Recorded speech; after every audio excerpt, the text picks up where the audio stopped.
In life, secrets can bind friends together like strong rope, but they can also break them apart like dry twigs in the wind.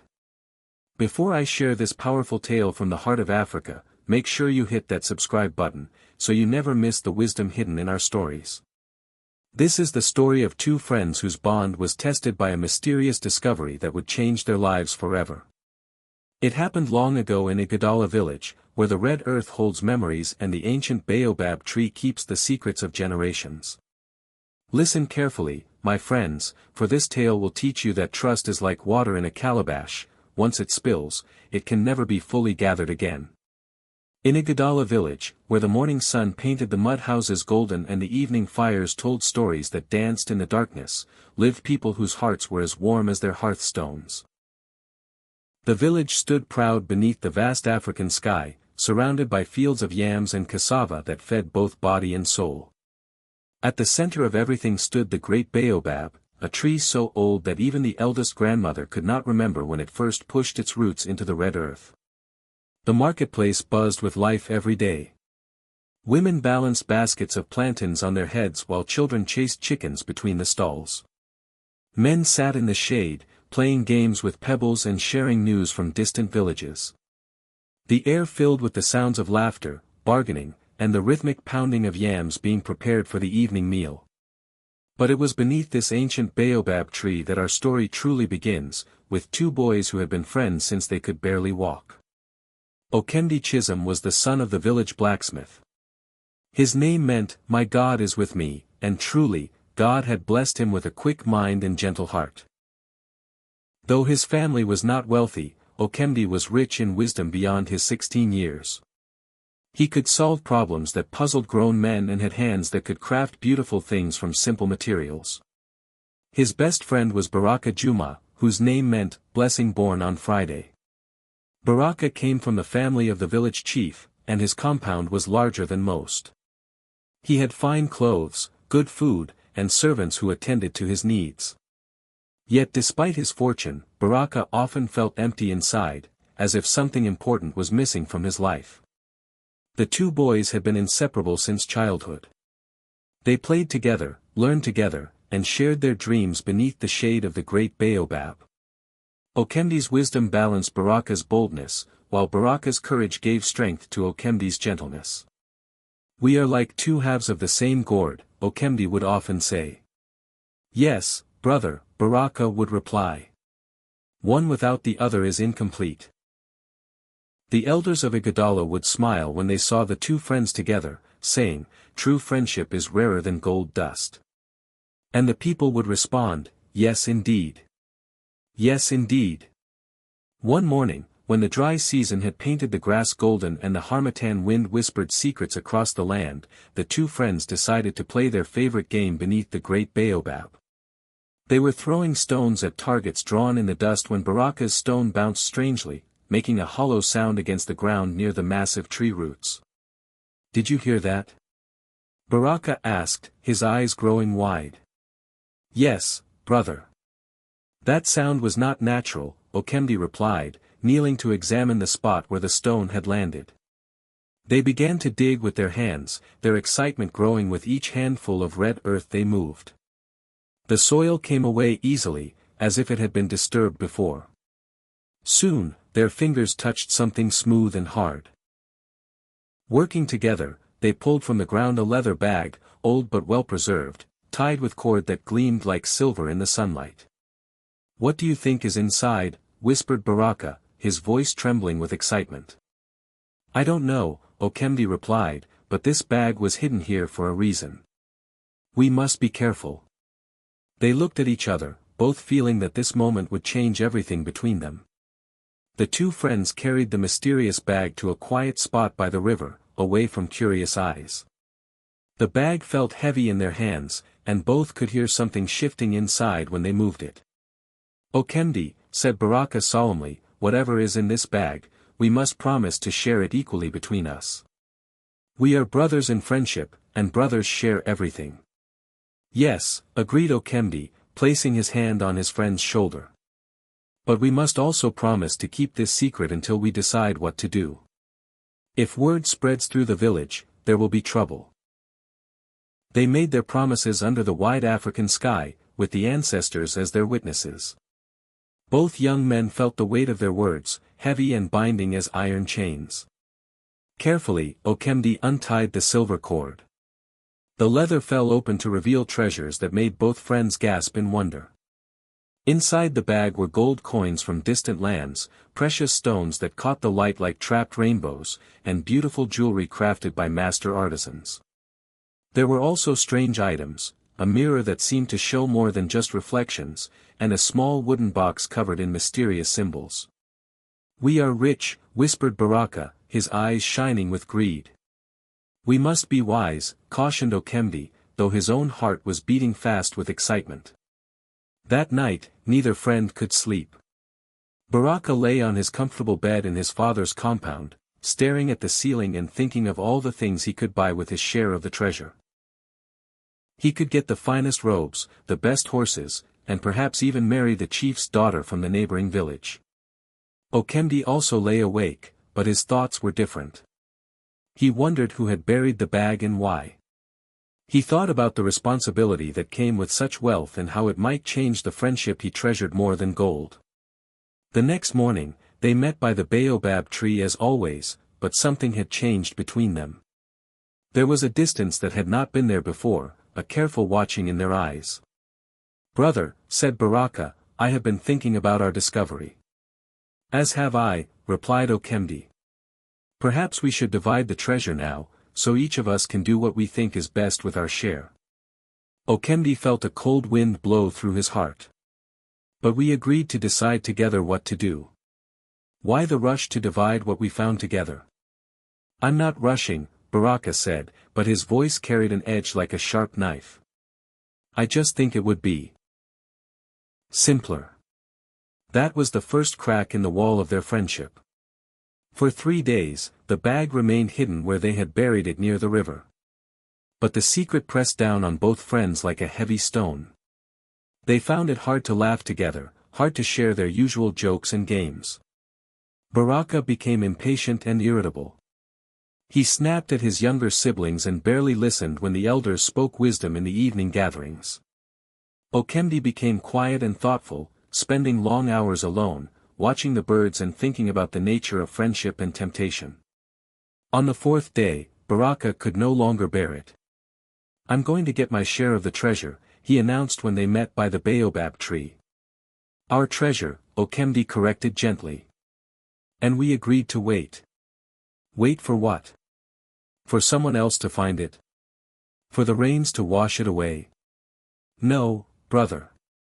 Today we divide it." Okemdi saw the determination in his friend's eyes and knew that arguing would only make things worse. "Very well. But we must still be careful. Meet me by the river when the sun is highest." But in his heart, Okemdi felt the first stirrings of doubt about his oldest friend. When the sun stood directly overhead, casting short shadows on the red earth, Okemdi made his way to the river. But as he approached their secret hiding place, he saw something that made his blood run cold. Baraka was already there, kneeling by the spot where they had buried the bag. The hole was open, and the leather bag sat beside it, already opened. "Baraka!" Okemdi called out. "What are you doing?" His friend looked up with guilt written across his face like words on a page. I came early to prepare for the division." But Okemdi could see that this was not true. Some of the gold coins were missing from the bag, and Baraka's pockets seemed heavier than before. "Brother," Okemdi said slowly, "where are the missing coins?" "What missing coins?" Baraka asked, but his eyes would not meet Okemdi's. "The bag had 24 gold coins when we first opened it. Now I count only 18. Baraka's face grew red with anger and shame. "Are you calling me a thief?" "I'm asking my friend to tell me the truth." But Baraka had let greed poison his heart. Instead of confessing, he chose to lie deeper. "Perhaps you counted wrong," he said coldly. "Perhaps your memory is not as good as you think." That accusation struck Okemdi like a physical blow. Never in all their years of friendship had Baraka questioned his honesty or his intelligence. My friend, Okemdi said sadly, why do you choose lies over truth? Why do you choose gold over our brotherhood?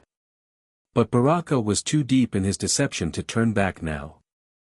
The missing coins burned in his pockets like hot coals, but his pride would not let him admit his betrayal.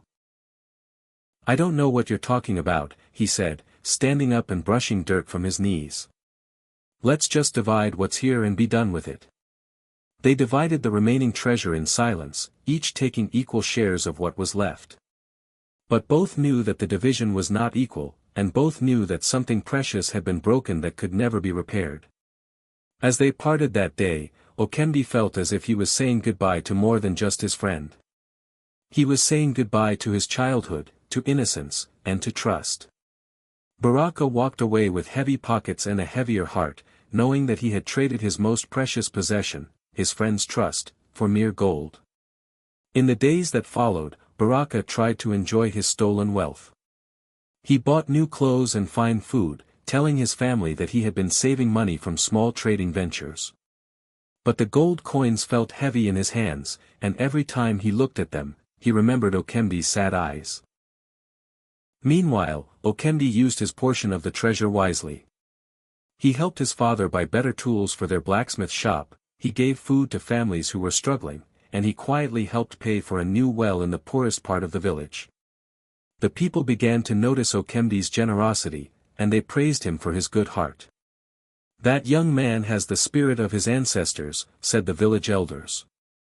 Yes indeed, responded the people. Yes indeed. But they also began to notice changes in Baraka. He seemed nervous and jumpy, always looking over his shoulder as if he expected someone to catch him in wrongdoing. What troubles the chief's son, people whispered to each other.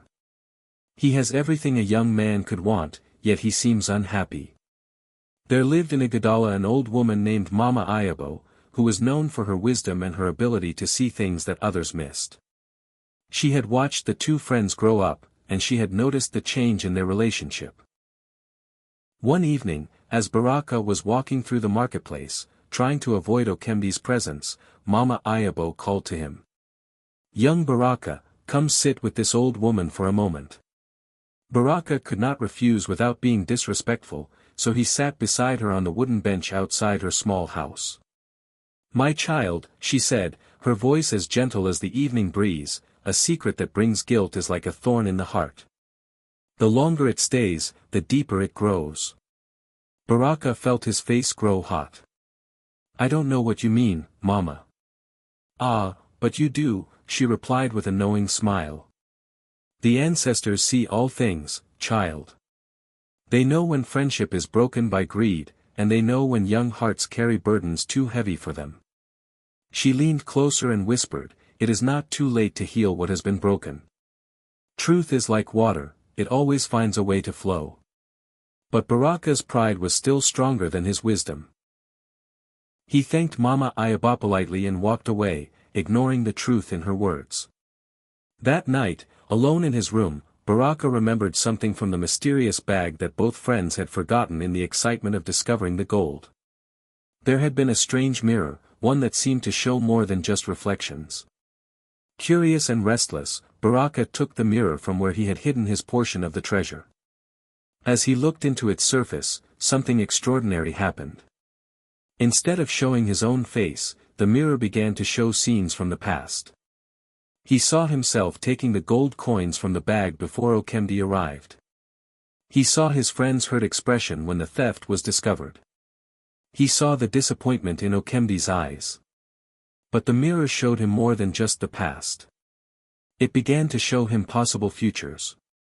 In one vision, he saw himself growing old and wealthy but completely alone, with no friends to share his joys or comfort his sorrows. In another, he saw Okemdi surrounded by a loving family and respected by all, while Baraka sat in his big house, counting his gold coins with no one to talk to but his own echo. The mirror showed him that stolen wealth brings no happiness, and that friendship lost is the greatest poverty of all. The next day was market day, when all the people of Iguodala gathered to trade, share news, and settle disputes. Baraka woke up determined to continue his deception, but the visions from the mirror haunted his thoughts. As fate would have it, both friends found themselves in the marketplace at the same time. Okemdi was helping an elderly woman carry her heavy baskets, while Baraka was showing off his new clothes to some admiring young people. It was then that something unexpected happened.